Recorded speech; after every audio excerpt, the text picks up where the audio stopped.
যুবক ভাইদের জন্য, যেটা আমি প্রায় বলি, আজও বলছি। সব হুজুরের কথা কেমন হয় তা আমি জানি না, বাট আমার কথা একটু ডিফারেন্ট। আমি একটু ভিন্ন কথা বলি, একটু ভিন্ন অ্যাঙ্গেলে বলি। আমার কথা হচ্ছে স্পষ্ট। দেখো, 5 ওয়াক্ত নামাজি হলে আল্লাহর কাছে দাম বাড়ে, বাট সমাজের কিছু নিকৃষ্ট মানুষ আছে, এরা টাকা ছাড়া মানুষকে 2 পয়সা মূল্যায়ন করতে চায় না। তুমি দেখবা যারা চোর, পাটপাট, সুদ খায়, ঘুষ খায়, শুধু টাকা আছে বলে মানুষ তাদেরকে রাস্তাঘাটে স্যালুট করতে বাধ্য হয়ে যায়। It's a fact of money. It's a matter of money. টাকাই হচ্ছে বাংলাদেশে এখন সবকিছু হয়ে গিয়েছে। তা আমার কথা একটু ডিফারেন্ট, বুঝবেন ভালো করে। টাকা যে কামাবো না তা নয়, আমার কথা হচ্ছে নামাজও ঠিকঠাক, তাকওয়াও ঠিকঠাক, এভরিথিং উইল বি ফাইন, সব ঠিকঠাক থাকবে। বাট আমি এত টাকা হালালভাবে ইনকাম করব যাতে করে কোনো বেঈমান চোরের সামনে আমার মাথাকে নত করতে না হয়। কথা কি আমার বোঝা যায়? গানের ভাইরা কয় নাই, বোঝা যায়? মানে নামাজ কালামও পড়তে হবে, রোজা, যাকাত, হজ সব ঠিকঠাক, দিন শেষে পকেটটা ভারী থাকতে হবে। পকেট ভারী থাকলে দেখবেন আশেপাশে সালামদার মানুষের কোনো অভাব হবে না আপনার। তো আপনি শুধু পকেট ভারী হলেই চলবে না, আপনাকে আল্লাহর কাছে আগে ভালো হওয়া লাগবে। যার পকেট ভারী বাট আল্লাহর কাছে কোনো সম্মান নাই, তার পকেট ভারী 2 পয়সা দাম আল্লাহর কাছে নাই, ঠিক কিনা? তবে মাঝে মাঝে টাকা পয়সা অনেক কিছু আমাদের জীবনে সহজ করে দেয়। মাঝে মাঝে টাকা পয়সা আমাদের জন্য বিয়েকে সহজ করে দেয়। তুমি এত আস্তে ঠিক বললে কেন কথাটা? তোমার ভেজাল আছে এই কথায় ভাই আমার? বিয়ের সময় যখন আসবে তখন বুঝবা যে কত ধানে কত চাল। হ্যাঁ, এখন বুঝবা না, এখন তো খালি আবেগে ঠিক সুবহানাল্লাহ, এখন আবেগ। যখন বিয়ের সময় আসবে দেখবা মেয়ের বাবারা খুবই চালাক। মেয়ের বাপ তো ইয়ার বহুত দূর কি বাত, মেয়েরাই তো খুবই চালাক আছে। হ্যাঁ, প্রেম করার সময় जो भी हो चलेगा, लेकिन जब शादी का वक्त आता है पैसा नहीं है तो कुछ भी नहीं चलेगा। দেখবা মেয়ের বাবাকে কি বলবা, আব্বা জান I want to marry your daughter, this is my proposal, আপনি কি অ্যাকসেপ্ট করবেন আব্বা জান? তো আব্বা বলবে তোমার বাসা কোথায়? বলবে টেকনাফে। তুমি কি করো? নামাজ কালাম পড়ো, দাড়ি টুপি কোথায়? না না না না, এটা কখনোই জিজ্ঞেস করবে না যুবক। তোমাকে প্রথম প্রশ্ন করবে, বাবা জান মহিনে মে কিতনা पैसे कमाते हो पहले ये मुझे बताओ। আর তোমার কাছে যদি 1 লাখ টাকা ইনকাম সোর্স হয়, তোমার মাথায় চুল আছে কিনা, তুমি টাকলা কি টাকলা না দেখার সময় বাবার কাছে না, তোমাকে ধইরা সোজা বিয়ে দিয়ে দিবে। আমি 2-1 দিন আগে দেখলাম, আপনি রাগটা করছেন নাকি আমার উপর?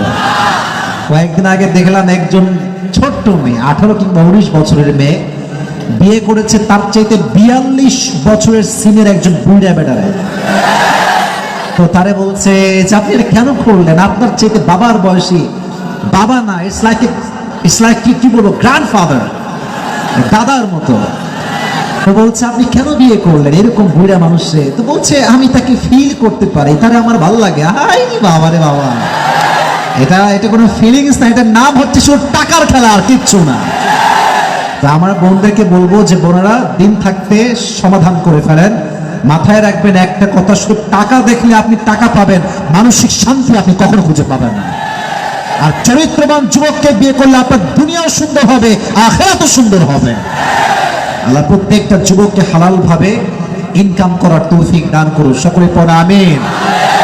ম্যাক্সিমাম পিপল মাশাআল্লাহ, তোমাদের এজ কত হবে? 21, 22 অথবা 23 অথবা 25 এরকমই হবে। এই সময়টা সবচেয়ে গুরুত্বপূর্ণ সময় যুবক ভাইরা।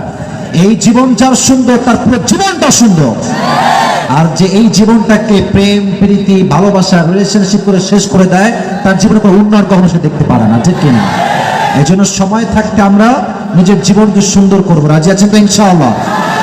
So make your career, focus on your career, নিজের জীবনকে সুন্দর করবে। রাজি আছেন ইনশাআল্লাহ? 1 number message for the youngsters, যারা যুবক ভাইরা তাদের জন্য। দ্বিতীয় মেসেজ আমার কাদের জন্য? কাদের জন্য? আচ্ছা, ডানের ভাইরা কথা করে, সব বাঘের বাচ্চা এই পাশে বসে আছে দেখছি। সবাই বলেন কাদের জন্য? বলেন বলেন।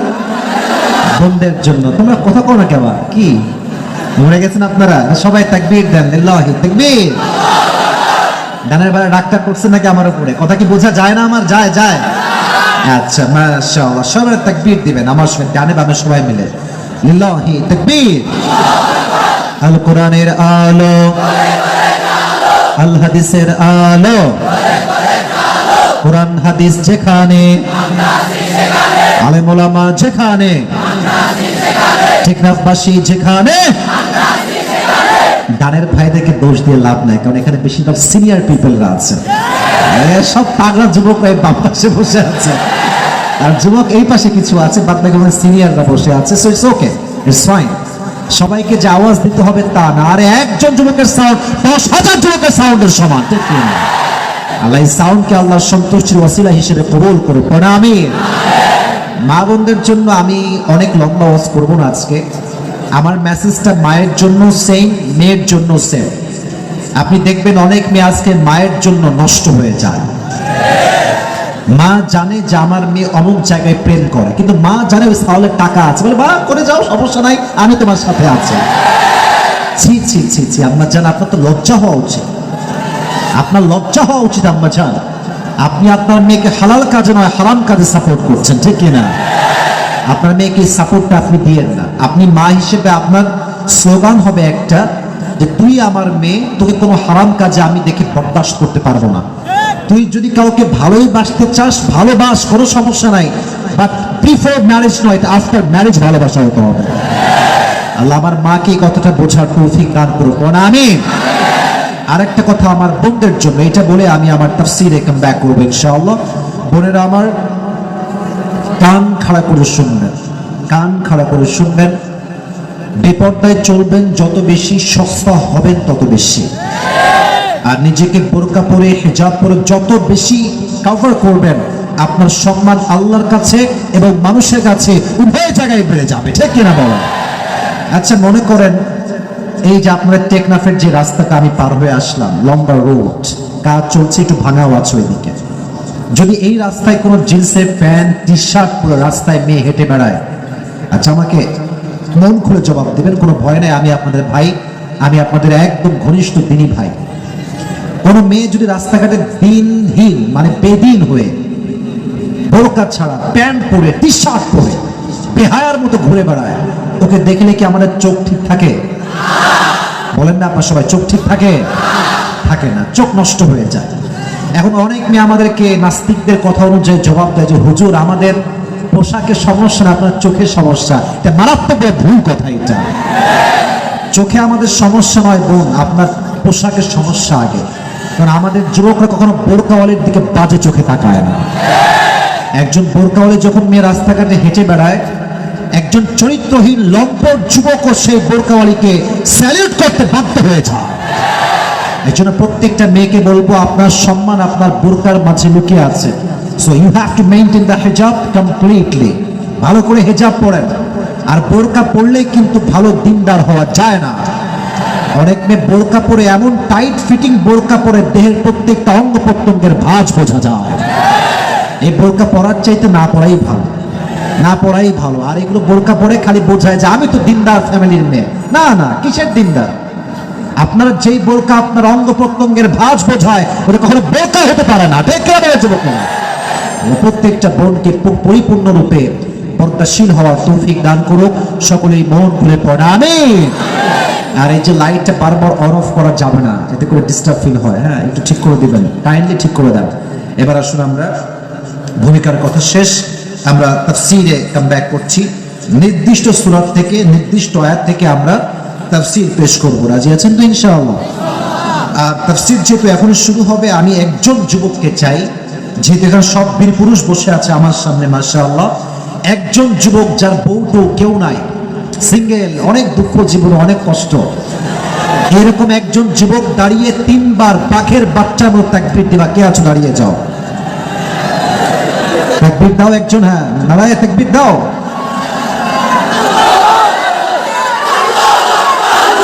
একজন একজন, ওই যে তুমি আছো, তুমি দাও, তুমি দাও। হ্যাঁ, এই যে, হ্যাঁ তুমি দাও।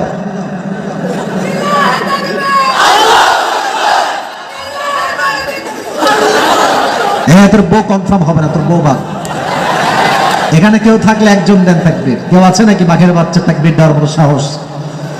আচ্ছা, ওই পাশ থেকে কেউ থাকলে দাও আবার। দেখে আছে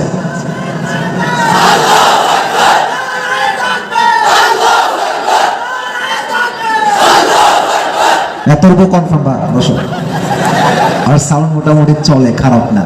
এবার আমার সঙ্গে তাকবীর দেন, একদম গানের বাইরে বারবার ছাড় দিব না, কিন্তু আপনারা কথা বলছেন না, এটাই মানতে পারবো না। সবাইকে তাকবীর দেওয়া লাগবে, এটা আল্লাহর নামের স্লোগান, এটা আমার নামের স্লোগান নয়। সবাই মিলে এটা কাশি দেন, এবার দেন তাকবীর, লিল্লাহি তাকবীর, লিল্লাহি তাকবীর। আল কোরআনের আলো, আল হাদিসের আলো, কোরআন হাদিস যেখানে, আলেম ওলামা যেখানে, টেকনাফবাসী যেখানে, আল্লাহ কবুল করুক, আমিন। আজকে আমরা যে কিতাব থেকে তাফসীর শুনবো, এই কিতাবটার নাম কি? এই কিতাবে কোনো ভুল আছে? কোনো সন্দেহ আছে? সন্দেহের লেশ মাত্র আছে? মুত্তাকিদের জন্য এই বইটাকে গাইডলাইন করে, ইনস্ট্রাকশন করে পাঠিয়েছে একজন। আওয়াজ দিয়ে বলেন তো তিনি কে? যালিকাল কিতাবু লা রাইবা ফীহি হুদাল লিল মুত্তাকিন। এটা এমন একটা বই, যে বইয়ে কোনো সন্দেহ নাই, সন্দেহের লেশ মাত্র নাই। The most authentic and reliable book in the world, whereof there is no doubt in it, a guidance to those who are muttaqin. এটা এমন একটা বই, যে বইয়ে সন্দেহের লেশ মাত্র নাই। যারাই মুত্তাকি তাদের জন্য বইটাকে আল্লাহ তাআলা গাইডলাইন করে দুনিয়াতে পাঠিয়ে দিয়েছে। সুবহানাল্লাহ পড়ে সবাই আপনারা জোরে সোরে সুবহানাল্লাহ পড়বেন না মন খুলে? আচ্ছা বলেন তো, এই কোরআনটা যে পড়ে, যে মানে, যে বোঝে, যার জীবনটা কোরআনের নূরে আলোকিত হয়ে যায়, তার ভাগ্যের চাকা কি বন্ধ হয়ে যায় না খুলে যায়? খুলে যায়। যেমনটা আল্লাহ তাআলা নিজেই বলেছেন, তাহা মা আনজালনা আলাইকাল কুরআনা লিতাশকা। O my prophet, I have not sent to you this Quran that you be distressed. নবী হে, কোরআনটা এই জন্য নাযিল করি নাই যে আপনার ভাগ্যের চাকা বন্ধ হয়ে যাবে, বরং এই কোরআনটা যেই মানবে, যে বুঝবে, তার ভাগ্যের চাকা আল্লাহ তাআলা নিজেই খুলে দিবে। সুবহানাল্লাহ পড়ে সমান। এই কোরআনটা পড়লে মানুষের ভাগ্যের দুয়ারটা খুলে যায়, ভাগ্যটা সুন্দর হয়ে যায়। অতএব কোরআন থেকে তাফসীর শোনার দরকার। যুবক ভাইরা বলো, আছে না নাই? আছে। আজকে আমরা কোরআন থেকে যে সূরা থেকে তাফসীর শুনবো, সূরাটার নাম হচ্ছে সূরাতু আলে ইমরান। সবাই বলতে হবে সূরাটার নাম কি? সবাই বলেন নাই। You have to repeat after me. I am asking you the question. প্রশ্ন করছি, আমি বললেই আপনার উত্তর দিবেন।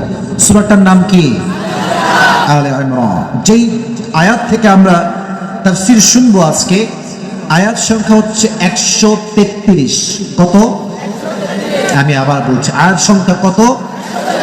133। মাশাআল্লাহ। এই সূরাটা কোরআনুল কারীমের কয় নাম্বার সূরা বলতে পারবেন? সূরা আলে ইমরানটা কয় নাম্বার সূরা? 3 নাম্বার সূরা। বলেন কয় নাম্বার সূরা? 3 নাম্বার সূরা। মাশাআল্লাহ। তাহলে আমি আবার বলছি, আজকে আমরা যে সূরা থেকে তাফসীর শুনবো, সূরা হচ্ছে সূরা আলে ইমরান। আর এই সূরার আয়াত সংখ্যা হচ্ছে 133। এটা 4 নাম্বার পারার 6 নাম্বার পৃষ্ঠা, যেখান থেকে তাফসীর করব, 4 নাম্বার পারার 6 নাম্বার পৃষ্ঠা থেকে। এবং আমার তাফসীর যেই যুবক মুখস্থ শুনবে, শেষে গিয়ে বলতে পারবে, তার জন্য আমার পক্ষ থেকে আজকে পুরস্কার থাকবে। রাজি আছেন তো ইনশাআল্লাহ? এটা কি? Wallet, money bag. যেই যুবক আমার তাফসীরের পয়েন্টগুলো মুখস্থ শুনবে, যুবকেরা আগেই বলছেন, পরে দোষ না দাও আমাকে, যে শুনবে, লিখবে, মুখস্থ করবে, শেষে গিয়ে কমপ্লিটলি আমাকে বলতে পারবে, তার জন্য আমি আজকে স্পেশাল পুরস্কার দিয়ে ফিরে যাব। রাজি আছেন তো ইনশাআল্লাহ? তাহলে একটু মনোযোগ দিয়ে শুনবেন, একটু দিলের কান দিয়ে শুনবেন। মাথায় রাখবেন, এইটা একটা কান, এখানেও একটা কান আছে। এই কান দিয়ে শুনলে এই কান দিয়ে বের হয়ে যাবে, বাট হৃদয়ের কান দিয়ে শুনলে এটা আজীবন হৃদয়ে থেকে যাবে। ঠিক কিনা বলো যুবক? হৃদয়ের কানটা খাড়া করেন প্লিজ, প্লিজ, প্লিজ। হৃদয়ের কানটা খাড়া করেন। সূরাতু আলে ইমরানের 133 নম্বর আয়াতে আল্লাহ তাআলা মুসলমানদের অ্যাপ্রোচ ঠিক করেছেন, মুসলমানদের ডেস্টিনেশন বলে দিয়েছেন, মুসলমানদের জীবনের গন্তব্য কি হওয়া দরকার, কিসের পেছনে ছোড়া দরকার। এই আয়াতে আল্লাহ তাআলা মানুষকে অ্যাড্রেস করে মেনশন করেছেন। সুবহানাল্লাহ পড়বেন না সবাই? মুসলমানদের অ্যাপ্রোচ কি হবে, মুসলমান কোন দিকে দৌড়াবে। শুরুতে আল্লাহ তাআলা বলেছেন মুসলমানরা হবে ডানপন্থী। বামপন্থী না ডানপন্থী? আমি বলি আমরা যারা আছি আমরা কি হিন্দু না মুসলমান?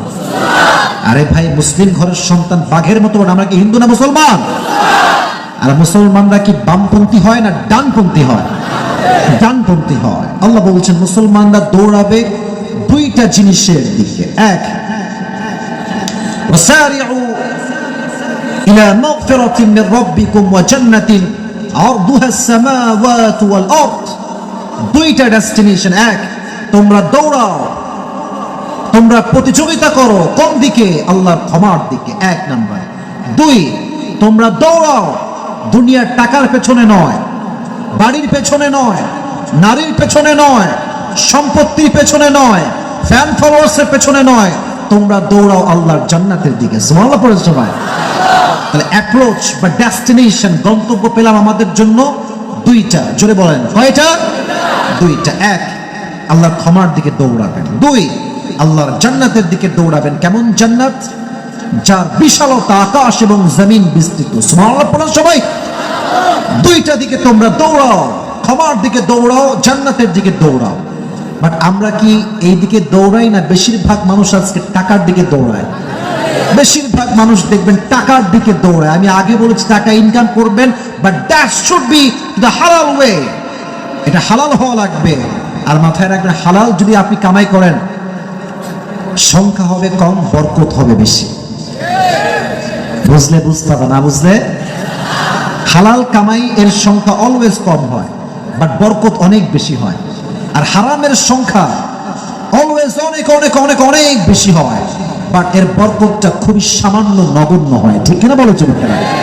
আর একটা কথা, হালাল কামাই কষ্ট করে করতে হয়, মাথার ঘাম পায়ে ফেলে করতে হয়। আর হারাম কামাই তুমি বসে বসে করতে পারো, বাট মাথায় রাখবো ওই ইনকামের 2 পয়সার দাম আল্লাহর কাছে নাই। ঠিক কিনা বলো যুবকেরা? হালাল কামাই আসে দেরিতে, হারাম কামাই আসে খুব দ্রুত। হালাল কামাই থাকে দীর্ঘস্থায়ী, হারাম কামাই থাকে খুবই অল্প সময়। তাহলে আমাদের ইনকাম যেটা হবে, এটা কি হারাম হবে না হালাল হবে? হালাল হবে। যে প্রশ্ন আগে করেছিলাম, আমি আবার সেই প্রশ্ন করছি। বলেন, আমরা সবাই কি বৌদ্ধ, হিন্দু, খ্রিস্টান না মুসলমান? মুসলমান। কোন সন্দেহ আছে আপনাদের মাঝে? বাট কষ্ট এক জায়গায়, আমরা এখনো প্রকৃতপক্ষের মুসলমান হতে পারি নাই, হতে পারি নাই। আচ্ছা, আমি একটা এক্সাম্পল দেই। একজন যুবক হুজুরের কাছে আসছে। আমার কথা বুঝতে কোনো সমস্যা হচ্ছে আপনাদের? হুজুর বলছে, এদিকে আসো, যুবক এদিকে আসো। জি হুজুর বলেন। একটা কাগজ দিয়েছে যুবককে। হুজুর বলছে, এই নিলাম কাগজ, তোমাকে যাও, তোমার একটা দায়িত্ব তোমাকে আমি দিলাম। আজকে তুমি তোমার যে মানুষগুলোকে ভালো মনে হয় তাদেরকে নাম লিখবা জান্নাতি মানুষ হিসেবে। কি মানুষ হিসেবে? জান্নাতি মানুষ হিসেবে। যাও, তোমাকে এই দায়িত্ব তোমাকে দিলাম, যাও কাগজ নিয়ে গিয়ে সবার নাম লিখে নিয়ে আসো। তো প্রথমেই গিয়েছে মামার কাছে। কার কাছে যুবক ভাইয়েরা? মামা। বোনের ভাইয়ের নাম আমরা কি বলি? মামা। মামা বের হও, গেট থেকে নক দিচ্ছে, বের হও। মামা বের হয়েছে। বলছে, কিরে ভাগনা, কি হয়েছে? বলছে, মামা আমি তো দায়িত্ব পাইছি। কি দায়িত্ব?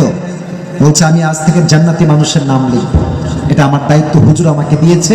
তো প্রথমে আমি আপনার কাছে আসছি, আপনি আমাকে বলেন আপনার নাম কি লিখবো? হ্যাঁ, লেখ লেখ লেখ, আমার নাম আগে লেখ। তো যখন লিখবে, কলম লিখতে গেছে, কলম হটাই ফেলছে। মামা যান, আপনার নাম আমি কেন জান্নাতের খাতায় লিখবো? আপনি তো আমার মায়ের সম্পত্তি মেরে খেয়েছেন। কথা আসতে কেন? জোরে বলো, ঠিক কিনা বলো বলো। মামা বলছে, তাও লেখ না, তোকে কয় টাকা দেওয়া লাগবে আমি দিচ্ছি। বলছে, মামা যান, যে ঘুষ দেয় সে তো জান্নাতি হইতে পারে না। মামা আপনি ক্যান্সেল, যান, আপনি বাদ। এবার আসছে চাচার কাছে। চাচা, কিরে ভাস্তা, কি খবর? বলছে, আজকে আমি জান্নাতি মানুষদের নাম লিখছি, আপনি কি লেখাবেন নাম? বলছে, আরে লেখ, আমার নাম আগে লেখ। তো যখনই নামটা লিখতে যাবে, চাচা, না না, থামেন থামেন থামেন, আপনি না আমার বাবাকে 1 কাঠা সম্পত্তির জন্য গায়ে হাত তুলেছেন, আপনার নাম লেখা যাবে না। চাচা বলছে, বাবা তোর কয় টাকা লাগবে আমি দিব, নে, তাও নামটা লেখ। আগের ডায়লগ। চাচা যান, ঘুষখোর কখনো জান্নাতি মানুষ হতে পারে না। ঠিক কিনা বল? এমনি করে সবার কাছে গেছে, ভাবির কাছে আসছে। ভাবি, মেয়ে মানুষ তো খুবই চালাক ভাই, কি বলবো বলেন। ভাবি কি হয়েছে? বলছে আমি তো জান্নাতি মানুষের নাম লিখছি। আপনার নাম লিখবো না কি? বলছে আরে আমার নামটা আগে লেখেন। দেবরকে বলছে, তো দেবর বলছে ঠিক আছে লিখছি। যখন লিখতে যায় বলছে ভাবি, যেই ভাবি দেবরের সামনে বোরকা ছাড়া আসে সে কোনো জান্নাতি তো হইতে পারে না। আপনি ভাগেন এখান থেকে, আপনার নাম হবে না। এমনি সব দরবারে গিয়েছে কিন্তু কারো নাম লিখতে পারে নাই। তো এবার হুজুরের কাছে আসছে, সারা দিন খেটে খুঁটে অবস্থা খুবই খারাপ। হুজুর বলছে কিরে লিস্ট দে আমার কাছে। লিস্ট কই? লিস্ট দিয়েছে, দেখছে পুরো লিস্ট ফাঁকা, কারো নাম নাই। বলছে কিরে কেউ নাই জান্নাতি তোর কাছে? বলছে না হুজুর কাউরে ভালো লাগে নাই। তো হুজুর একটা কথা বলেছে, বলছে আচ্ছা সবাই খারাপ বুঝলাম, তোর নামটা লিখতে পারলে কি হইতো? তোর নামটা লিখে নিয়ে আসতি আজকে। বলছে হুজুর আমি নিজেকেই বললাম আমার মতো বাটপার আর কেউ নাই এখানে, আমি আমার নাম কেমনে লিখি? পুরো লিস্ট ফাঁকা। তার মানে বোঝা গেল আমরা শুধু নামে মুসলমান হয়েছি, বাট আজ পর্যন্ত আমরা কাজে কেউ মুসলমান হতে পারি না, ঠিক কিনা বলা? এজন্য আল্লাহ তাআলা মুসলমানদেরকে অ্যাপ্রোচ ঠিক করছেন। আল্লাহ বলছেন ওয়াসারিউ ইলা মাগফিরাতিন মির রাব্বিকুম ওয়া জান্নাতিন আরদুহা আস-সামাওয়াতু ওয়াল আরদ। আল্লাহ বলছেন ও মুসলমানরা তোমরা দৌড়াও আল্লাহর ক্ষমার দিকে, তোমরা দৌড়াও। 2 নাম্বার তোমরা আল্লাহর জান্নাতের দিকে দৌড়াও, দুনিয়ার দিকে দৌড়াও না। দুনিয়া হচ্ছে এমন একটা ক্ষণিকের জায়গা, দুনিয়ার পেছনে যে যত বেশি ছুটবে দুনিয়া তার থেকে তত বেশি পালিয়ে যাবে।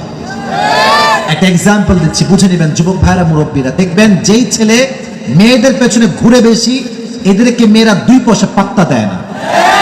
আর যেই ছেলে ব্যক্তিত্ব বোধ নিয়ে চলে যে কারোর দিকে আমি তাকাবো না, আমি আমার পুরুষত্ব ব্যক্তিত্ব বোধ ধরে রাখবো, দিন সে দেখবেন মেয়েরা তাকে বিয়ের জন্য হারিকেন দিয়ে খুঁজে বেড়ায়। ডিসিশন ইজ ইয়োর, সিদ্ধান্ত তোমার। তুমি কি লুচ্চানি করবা না ভালো হয়ে যাবা, সিদ্ধান্ত তোমার। ঠিক কেন বলে যুবকেরা? দুনিয়ার পেছনে মানুষ যত বেশি ভাগে দুনিয়া তাতে তত বেশি ভাগে, আর যে আল্লাহর কদমের সামনে সেজদায় লুটিয়ে যায় পুরো দুনিয়া আল্লাহ তার জন্য আনুগত্যশীল বানিয়ে দেয়। সুবহানাল্লাহ পড়ে সবাই। তাহলে এবার বলেন আমাদের গন্তব্য 2 জায়গা। এক হচ্ছে আল্লাহর ক্ষমা, এই মুখস্থ ওয়াজ কিন্তু আবার বলছি, এক হচ্ছে বুঝি নাই, এক হচ্ছে আল্লাহর ক্ষমা, 2 হচ্ছে আল্লাহর জান্নাত। 2 নাম্বার আল্লাহর জান্নাত। এখন আল্লাহ তাআলা বলছেন উইদ্দাত লিল মুত্তাকিন। এই যে জান্নাতের কথা আল্লাহ তাআলা বলছেন, এই জান্নাত তাদের জন্য আল্লাহ তাআলা প্রিপেয়ার করে রেখে যাদের হৃদয়ে ভয় আছে। একজনের আওয়াজ দিয়ে বলেন তো তিনি কে? তাদের জন্য এই জান্নাত যাদের হৃদয়ে আল্লাহ তাআলার ভয় আছে। এখন মুত্তাকিন কারা, তাকওয়া ওয়ালা কারা, এটা জানার দরকার। কোরআন থেকে যুবক ভাইরা বলো আছে না নাই? আছে না নাই? আগে আমি একটা প্রশ্ন করি সবাইকে, টেকনাফের ভাইরা, তাফসীর গুলো একদম ধারাবাহিক বলবো, বাট ডেফিনেশন বুঝবেন, ওয়ার্ডের মিনিং বুঝবেন, অর্থ বুঝবেন। বলেন তাকওয়া মানে কি? কে বলতে পারে? ভয়, আল্লাহর ভয়। পরে বলবেন তাকওয়ার বেসিক ওয়ার্ডলি মিনিং হচ্ছে ভয়। তাকওয়া মানে কি ভাই যুবক ভাইরা? ভয়। মুত্তাকি কাকে বলা হয়? মুত্তাকি হচ্ছে সেই বান্দা যে যখন কোনো অন্যায় সে করে তখন সে মাথায় রাখে যত রাত হোক, যত গভীর অন্ধকার রাত হোক, আমাকে কেউ না দেখলেও দেখছে একজন। আওয়াজ দিয়ে বলেন তো তিনি কে? যাদের হৃদয়ে আছে আল্লাহর ভয় তারা কভু পথ ভুলে যায় না। পড়েন আল্লাহর প্রেম ছাড়া এই দুনিয়ায় কারো কাছে কোনো কিছু চায় না। ঠিক না বলে যুবকেরা? রাতের আধারে যারা সিজদাতে রয়, 2 চোখের অশ্রুতে নদী যেন বয়। ছলনার হাত ছানি যতই আসুক, ছলনার হাত ছানি যতই আসুক, পেছনে ফিরেও সে তাকায় না। পড়েন যাদের হৃদয়ে আছে আল্লাহর ভয় তারা কভু পথ ভুলে যায় না। আল্লাহর প্রেম ছাড়া এই দুনিয়ায় কারো কাছে কোনো কিছু চায় না। ঠিক না বলে যুবক ভাই? This is called fear of Lord. This is called taqwa. এটাই হচ্ছে আল্লাহর ভয়। তাহলে যেই বান্দা আল্লাহকে ভয় করে সে সর্বাবস্থায় স্মরণ রাখবে যে আমাকে কেউ না দেখলেও দেখছে একজন, তিনি কে? এক নাম্বার ডেফিনেশন, সংজ্ঞা। আর একটা সংজ্ঞা হচ্ছে, বিরক্ত হয়ে গেছে নাকি আপনার সবাই? আপনার বলতে ইসলামের সবচেয়ে বীর মুজাহিদ খলিফা, বীর পুরুষ যে সাহাবী ছিলেন তার নাম কি? ওমরে ফারুক এক বাক্যে সবার উত্তর। দেখেছেন কি বীর পুরুষ ছিলেন তিনি। একদিন তিনি মজলিসে বসে আছেন, তার মজলিসে আরেকজন সাহাবী আছে, তার নাম হচ্ছে উবাই ইবনে কাব। বলছে উবাই ইবনে কাব একটা প্রশ্ন করতে চাই। কি প্রশ্ন? আচ্ছা বলেন তো, মা তারিফুত তাকওয়া, তাকওয়া কাকে বলা হয়? উনি বললেন, ওমর আমি বলবো তোমাকে, বাট একটা প্রশ্ন করতে চাই। আচ্ছা আপনার সবাই অ্যামাজন জঙ্গল নাম শুনছেন? আফ্রিকার জঙ্গল নাম শুনছেন সবাই? আচ্ছা জঙ্গলে যখন কোনো মানুষ যায়, সে কি নরমাল যাইতে পারে না প্রোটোকল তার লাগে? প্রোটোকল লাগে, প্রোটেকশন লাগে। তো উবাই ইবনে কাব বলছে, আচ্ছা ওমর তুমি কখনো রাস্তার বাদ দিয়ে জঙ্গলে হেঁটেছো? জঙ্গলে? বলছে হ্যাঁ হেঁটেছি। বাট তাকওয়ার সঙ্গে জঙ্গলের সম্পর্ক কোথায়? হে উবাই ইবনে কাব আমাকে বোঝান আপনি। বলছে আচ্ছা বলেন আপনি জঙ্গলে কেমনে হেঁটেছেন? বলছে আমার এই হাতে একটা লম্বা লাঠি নিয়েছি, আর আমার যে পায়ে আমি জুতা পরেছি, বুটের জুতা, যে জুতায় কাঁটা ঢুকলে পা স্পর্শ করতে পারে না। তো বলছে আপনি কেন দিয়েছেন? কেন জুতা, কেন লাঠি? বলছে পায়ের জুতা এই জন্য দিয়ে যাতে করে আমাকে কোনো কাঁটা আঘাত করতে না পারে, আর হাতে লাঠি এই জন্য যাতে করে কোনো সাপ বিচ্ছু আঘাত করলে আমি প্রতিহত করতে পারি। ঠিক কিনা বলেন যুবকেরা? তো বলছে হ্যাঁ এই তো লাইনে আসছেন, এটার নামই হচ্ছে তাকওয়া। বলছে কেমনে? বলছে দুনিয়া যখন আপনি চলবেন দেখবেন একদিকে আছে হালাল আর একদিকে আছে হারাম। যদি আপনি হারামকে বাদ দিয়ে হালালকে অ্যাকসেপ্ট করতে পারেন, আপনি হচ্ছেন সবচেয়ে মুত্তাকি বান্দা। সুবহানাল্লাহ পড়ার সময়। এবার আসলে আমি বাংলাদেশ দিয়ে একটা এক্সাম্পল দিই, তাহলে হাদিসটা আরো ভালো করে বুঝবেন। সরকারি চাকরির নাম শুনছেন না? কথাই কয় না, টেকনাফের লোকজন কথা কয় না, শুনছেন না সবাই? সরকারি চাকরি হ্যাঁ সোনার হরিণের মতো পাওয়া যায় না। আর মাঝে মাঝে সরকারি চাকরি পাইতে হলে সব সেক্টর বলছি না, I am not talking about every kind of sector, no no no, আমি কিছু সেক্টর নিয়ে কথা বলছি যেখানে চাকরি নিতে গেলে 10 লাখ টাকা ঘুষ ছাড়া চাকরি খুঁজে পাওয়া যায় না। তো আমি বলি যুবকদেরকে, যুবক শোনো, 10 লাখ টাকা ঘুষের চাকরি করার চাইতে ভ্যান চালায় খাওয়া অধিক উত্তম, ঝালমুড়ি বিক্রি করে খাওয়া বেশি উত্তম। দেখে না বলো, এটাই আল্লাহ বলছে, তুমি হালালকে অ্যাকসেপ্ট করবা, হারামকে বাদ দিবা, অ্যাভয়েড করবা, তুমি আমার কাছে সবচেয়ে প্রিয় বান্দা হয়ে যাবা। সুবহানাল্লাহ পড়ার সময়। তবে হ্যাঁ, মুত্তাকিদের জন্য আল্লাহ তাআলা এই আয়াতের পরের আয়াতে 5টি গুণ উল্লেখ করেছে। বলেন সবাই কয়টা গুণ? এই 5টি গুণ আমি বলবো, ডানের বামের সামনের মুখস্থ শুনবেন, যদি পারেন মোবাইল ফোনে লিখে নেবেন। যখন আমি বলবো কে পারবে পুরস্কার নিতে, দাঁড়াবেন যখন, যেন মুখস্থ বলতে পারেন। রাজি আছেন তো ইনশাআল্লাহ? 1 নম্বর গুণ মুত্তাকি বান্দা, আল্লাহ তাআলা বলছেন الذين ينفقون في السراء والضراء والكاظمين الغيظ। 1 নম্বর গুণ হলো যেই বান্দা মুত্তাকি হবে সে সুখে দুঃখে দান করবে একজনের জন্য। আওয়াজ দিয়ে বলেন তো তিনি কে? ব্যক্তি গোপনে দান করে, হাদিসে আসছে তার দানটাকে আল্লাহ তাআলা পেলে পুষে বড় করে। আচ্ছা আপনাদের টেকনাফে কি আপনার ছাগল বা গরু পোষেন? পোষা হয় নাকি ভাই? ছাগল যখন ছোট্ট বাচ্চা ওর দাম কিন্তু কম হয়, যখন ও বড় হয়ে যায় দাম কি কম হয় না বেশি হয়? বেশি হয়। তা আপনি দান করেছেন 1 টাকা, ছাগলের মতো একটা, এটা ছোট্ট গরুর মতো। আল্লাহ বলছেন আমি এটাকে পেলে পুষে বড় করি, বিশাল লম্বা করি, বড় করি। কিয়ামতের কঠিন দিন যখন সে বান্দা আটকে যাবে জাহান্নামে, আমি আল্লাহ তার আমল নামায় ওই দানটাকে উহুদের পাহাড় সমান করে তার আমল নামায় ওজন দিয়ে দিব। সুবহানাল্লাহ পড়লেন না সবাই আপনারা? গোপনে দান করবেন। আর হ্যাঁ, প্রকাশ্যেও দান করা যায়, but your intention should be clear, যে আপনি যা দিচ্ছেন আপনি দিচ্ছেন একজনকে। আওয়াজ দিয়ে বলেন তো তিনি কে? মাঝে মাঝে আমাদের দেশে বন্যা হয়, দেখবেন যে অনেকেই দান নিয়ে বের হয়ে যায়, অনুদান নিয়ে। বাট যখন অনুদান নেওয়ার জন্য মানুষ আসে, বলে আগে সেলফি তুলবো, সেলফি না তুললে দান করা হবে না। বলো বলো বলো বলো, কথা বলো, কথা বলো। কি ভাই আপনি দান করতে আসছেন সেলফি তোলার জন্য আর ফ্যান ফলোয়ার্স কামানোর জন্য, তাই না? এই সমস্ত ফ্যান ফলোয়ার্স কামিয়ে কোনো লাভ হবে না। মাথায় রাখবেন, যদি আপনার নিয়ত সহি না হয় আপনার দানে 2 পয়সা মূল্য আল্লাহর কাছে নাই, ঠিক না? আল্লাহর জন্য আপনাকে দান করতে হবে, 1 নম্বর গুণ। আচ্ছা বলেন, সবচাইতে কালো সাহাবী যিনি গরিব ছিলেন, অসহায় ছিলেন, তার নাম কি বলতে পারেন? বেলাল রাদিয়াল্লাহু তাআলা আনহু। এত অসহায় যে একটা লুঙ্গি আর একটা জুব্বা ছাড়া আর কিচ্ছু নাই। বলছে নবী, এই বেলাল এদিকে আসো। নবীজি বলছেন, এই বেলাল এদিকে আসো।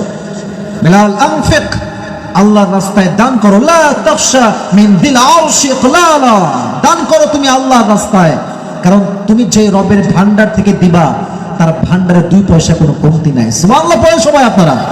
লাউ আন্না আউওয়ালাকুম ওয়া আখিরাকুম ওয়া ইনসাকুম ওয়া জিন্নাকুম কামু আলা সাঈদিন ওয়াহিদ, এই পৃথিবীর সমস্ত মানুষ, সমস্ত জিন যদি পৃথিবীর এক প্রান্তে দাঁড়িয়ে যায়, আল্লাহকে বলে আল্লাহ এইটা দাও, ওইটা দাও, এইটা দাও, ওইটা দাও, আল্লাহ বলছে সবার সব চাহিদা পূরণ করার পরেও আমি আল্লাহ ধন ভান্ডার থেকে 1 ইঞ্চি পরিমাণ কোনো সম্পদ কমবে না। সুবহানাল্লাহ পড়ার সময়। এজন্য 1 নাম্বার গুণ হচ্ছে সুখে দুঃখে সর্বাবস্থায় দান করবেন একজনের রাস্তায়। আওয়াজ দিয়ে বলেন তো তিনি কে? এবার আসেন, ওই পেছনে 2-1টি জায়গা ফাঁকা হয়েছে, যারা পেছনে উঠে বসে আছেন উপরে, যদি জায়গা পান বসে পড়েন। আর হ্যাঁ, টেকনাফ কিন্তু কোনো খারাপ জায়গা নয়। যদি 2-1 লোক এখান থেকে উঠে যায়, এটা স্পষ্ট কোরআনের সঙ্গে বেয়াদবি হবে, ঠিক কিনা বলেন যুবকেরা? এখানে মাঠ পরিপূর্ণ ভরপুর, ডানে বামে এভরিথিং ইজ ওকে। আমার কথা হচ্ছে ওয়াজ খালি শুনলেই হবে না, দোয়া করে বাসায় যাওয়া লাগবে। রাজি আছেন তো ইনশাআল্লাহ? বলেন, আমার নবীজির প্রথম যিনি স্ত্রী ছিলেন তার নাম ছিল কি? সবার থেকে শুনতে চাই, নাম ছিল কি? উনি কি কোনো গরিব ছিলেন না বিশাল ধনী ছিলেন? 1000 কোটি টাকার মালিক ছিলেন তিনি, 1000 কোটি টাকার মালিক। কিন্তু একটা সময় মক্কায় অনেক মহামারী দেখা দিল, সবাই গরিব হয়ে গেল। খাদিজা তার সম্পত্তি দান করতে করতে করতে করতে করতে পথের ফকির হয়ে গেলেন, কিচ্ছু নাই। হঠাৎ করে একজন সাহাবী আসছে, এসে বলছে, খাদিজা তোমার কাছে কিছু খাবার হবে খাওয়ার জন্য? তো বাসায় মাত্র 3টা রুটি আছে। উনি 3টা রুটি আল্লাহর রাস্তায় দান করে দিলেন। একটু পরে আরেকজন আসছে, এসে বলছে, খাদিজা বড্ড খিদা পেটে, কিছু হবে? টাকা পয়সা খাবার দাবার কিচ্ছু কি হবে? বলছে, কি দেওয়া যায়? কিচ্ছু তো নয় আমার কাছে। হঠাৎ করে চোখ পড়েছে খাটের দিকে, দেখছে নবীজির একটা চাদর রাখা আছে। চাদরটা নিয়েছেন, বলছেন, ভাই একটু থামেন, I am just coming with an hour, আসছি, 1 ঘন্টার ভিতরে আসছি। সুন্দর করে চাদরটা নিয়ে গিয়ে বাজারে গিয়ে মাত্র কয়েক দিরহামে বিক্রি করেছে, এবং যে কয়েকটা টাকা সে পেয়েছে সেই কয়েক টাকাও সে আল্লাহর রাস্তায় দান করে দিয়েছে। সুবহানাল্লাহ পড়েন। এবার নবীজি ঘরে আসছেন। ইস, নবীজি ঘরে প্রবেশ করেই দেখছেন আমার বইয়ের মন খারাপ, একদম চুপ করে ঘুমটি মেরে বসে আছে, চাঁদ মাখা চেহারা, কষ্টে ভরপুর হয়ে আছে। নবীজি ডাক দিয়ে বললেন, খাদিজা তোমার মন খারাপ কেন, কষ্ট কেন তুমি আছো? ডাক দিয়ে বলছে, ইয়া রাসূলুল্লাহ, ইয়া হাবিবাল্লাহ, সমস্ত সম্পত্তি আমি আল্লাহর রাস্তায় দান করে দিয়েছি, এবং সর্বশেষ আপনার যে সম্পদ একটা চাদর, সেটাও আমি আল্লাহর রাস্তায় দান করে দিয়েছি, আপনি মন খারাপ করবেন না তো? নবীজি এমনি হাত ধরলেন, হাত ধরে বললেন, খাদিজা আমার যেই বউ আল্লাহর রাস্তায় সব দান করে দিয়েছে, তাকে আমি রাগ করবো? তাকে তো আমি মন থেকে কলিজা থেকে ভালোবাসি, ঠিক কেন বলা যাবে কেন? আমি কেমনে তোমার হাত ছাড়বো? খাদিজা খবরদার, তুমি কথা উচ্চারণ করো তোমার মুখে। তুমি যে দান করেছেন আল্লাহর রাস্তায়, হাদিসে এসেছে কয়েকদিন ব্যবধানে তার ব্যবসা শুরু করেছে, ব্যবসায় এত লাভ হয়েছে, আগে যে সম্পত্তি ছিল তার থেকে অধিক গুণ ব্যবসায় লাভ করে তার আরো বেশি ধনী হয়ে গিয়েছে। সুবহানাল্লাহ পড়া। এজন্য টাকা পয়সা কম হতে পারে, বেশি হতে পারে, যাই হোক যতটুকু পারা যায় দান করবেন। রাজি আছেন তো ইনশাআল্লাহ? তাহলে 1 নাম্বার গুণ, যারা মুত্তাকি হবে তারা সুখে দুঃখে, সচ্ছল কিংবা অসচ্ছল অবস্থায় দান করবে একজনের রাস্তায়। আওয়াজ দিয়ে বলেন তিনি কে? 2 নাম্বার গুণ হচ্ছে আল্লাহ তাআলা বলছেন, ওয়াল কাযিমিনাল গায়জ, ক্রোধ কন্ট্রোল করবে, রাগ বড় মারাত্মক জিনিস। দেখবেন মানুষের রাগ উঠলে বউকে 3 তালাক দিয়ে দেয়। আস্তে ঠিক বললেন কেন? এরকম স্বামী বাংলাদেশে আছে না? আছে না? রাগ উঠলে তো তোর বউরে কয় যে তোর 3 তালাক, তোর 14 গোষ্ঠী তালাক, এরকম আছে না? আছে না? নাই। এক যুবক এরকম বউকে 3 তালাক দিয়েছে। এখন 3 তালাক দেওয়ার পরে এই টাকা কারে কয় একটু বুঝবেন, টাকার ক্ষমতা কারে কয়। তো সব মুফতি কিন্তু মুফতি হয় না, কিছু মুফতি কিন্তু বাটপারও হয়, ঠিক কিনা বলো? আমরা সব হুজুররা আসলে হুজুর তা কিন্তু না, ভেজাল ভেতর অনেকেরই আছে। তো হুজুরের কাছে আসছে, পাকিস্তানের ঘটনা, পাকিস্তানের কথা বলছে, এসে বলছে, হুজুর কি হয়েছে? বলছে যে হুজুর मैंने अपनी बीवी को 3 तलाक दे दिया। কয় তালাক দিয়েছে যুবক ভাইরা বলো দেখি? 3 তালাক। तो हुजूर क्या मेरे बीवी मेरे लिए हलाल हो सकता है? हुजूर को जा बेटा 3 তালাকের পর হালাল না, সব হারাম, যা যা। না, এটা না দেখালে আপনারা বুঝবেন না। যখন হারাম বলে দিয়েছে হুজুরকে বারবার বলছে, হুজুর कोई तरीका तो होगा शायद हलाल करने का, একটা উপায় তো হবে হবে।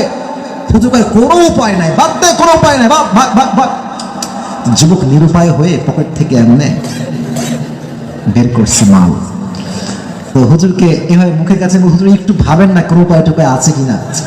হুজুর দেখছে হাতে মাল ভর্তি, বলছে থাম, একটু ভাবতে হবে, একটু ভাবি, দেখা যাক কি করা যায়। বলছে আচ্ছা টাকাটা পকেটে রাখো। টাকাটা পকেটে রাখছে। বলছে বাবা তোমার বউকে তুমি কি বলেছো? বলছে আমি আমার বউকে বলেছি যে তোকে 3 তালাক। তোকে কয় তালাক? এই লোকজন কথা করে, তোকে কয় তালাক? 3 তালাক। তো বলছে ও তালাক বলেছো, তাহলে তোমাকে একটা জিনিস বুঝতে হবে, তুমি কি মক্তবে পড়েছো? বলছে হ্যাঁ হুজুর পড়েছি। বলছে তুমি যদি মক্তবে পড়ো তাহলে বুঝবা যে কলকলার হরফ হচ্ছে 5টা, কফ, ত, বা, জিম, দাল।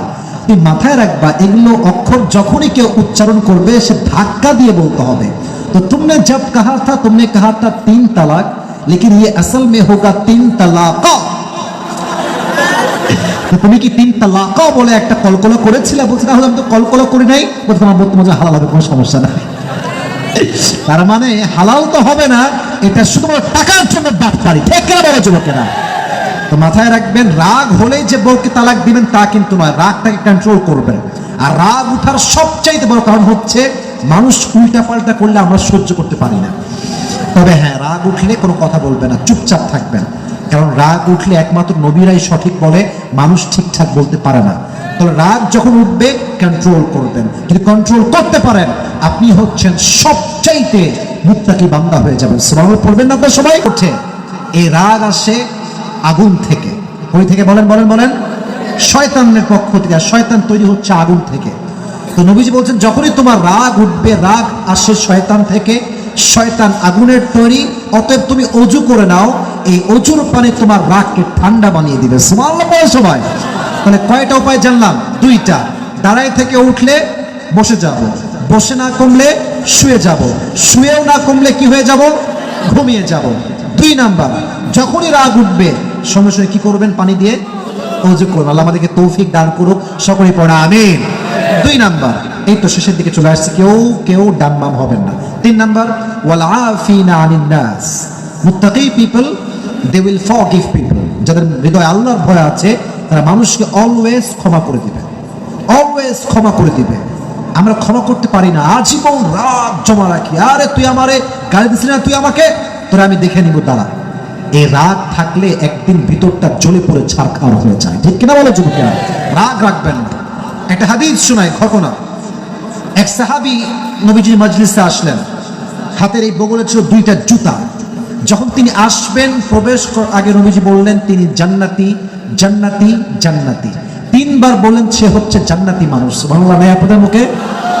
সাহাবা একরাম তো অবাক, ইয়া রাসূলুল্লাহ 3 বার জান্নাতের ঘোষণা, কে সেই সাহাবী আর কেন তার জান্নাতের ঘোষণা আপনি দিয়েছেন? একজন সাহাবী, তার নাম হচ্ছে আব্দুল্লাহ রাদিয়াল্লাহু তাআলা আনহু। এবার সেই সাহাবী ওই সাহাবীর ঘরে গিয়েছে, ডাক দিয়ে বলছে যে আপনার ঘরে একটু থাকতে চাই, একদিনের জন্য অনুমতি হবে কিনা? বলছে হবে, আসো। 3 দিন থেকেছে, কোনো আমলই নাই, না তাহাজ্জুদ পড়ে, না খুব বেশি দান করে, কোনো বিশেষ আমলই নাই।